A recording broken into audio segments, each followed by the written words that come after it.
છે. તદેવ લગ્નમ સુદિનમ તદેવ તારાબલમ ચંદ્રબલમ તદેવ વિદ્યાબલમ દૈવ બલમ તદેવ લક્ષ્મીપતે. ખબરદાર!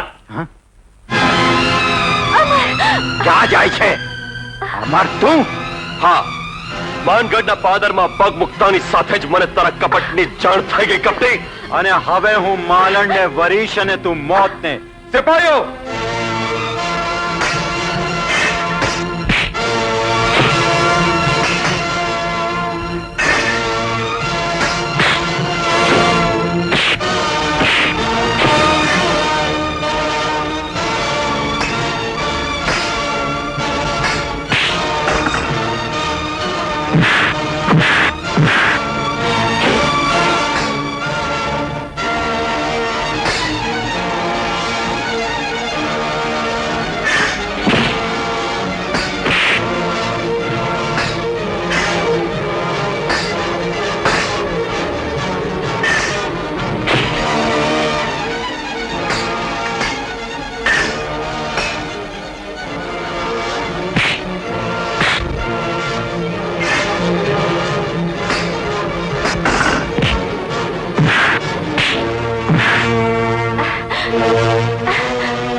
નહીં અમર, આ કપટી મંગળ આવા મર્દાનગી ભર્યા મોતને લાયક નથી.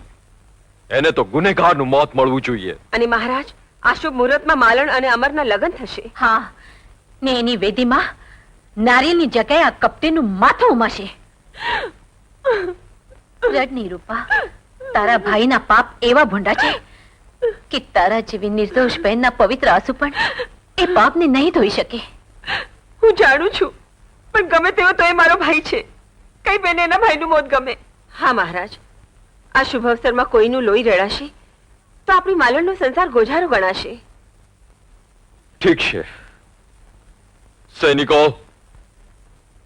આ કપટી મંગળ અને પેલા અભયચંદને આપણા દેશની હદ પાર કરી દો.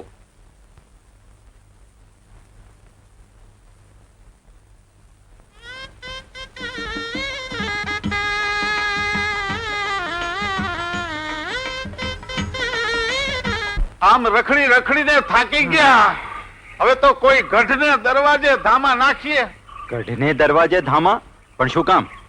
એ જ આશાએ કે ક્યારેક ગઢના દરવાજા ખુલે અને રૂમઝૂમ કરતી હાથણી આવીને આપણા ઉપર કળશ ઢોળે. જેના ઉપર કળશ ઢોળે રાજા અને બીજો પ્રધાન. આમ તો બળબુદ્ધિના પડીકા વળી ગયા છે. હવે આવી જ રીતે નસીબ અજમાવવાના. પણ એ પહેલા મારે મારું વેર લેવું છે. અમર અને માલણના સંસારને ભડકે પાડવા.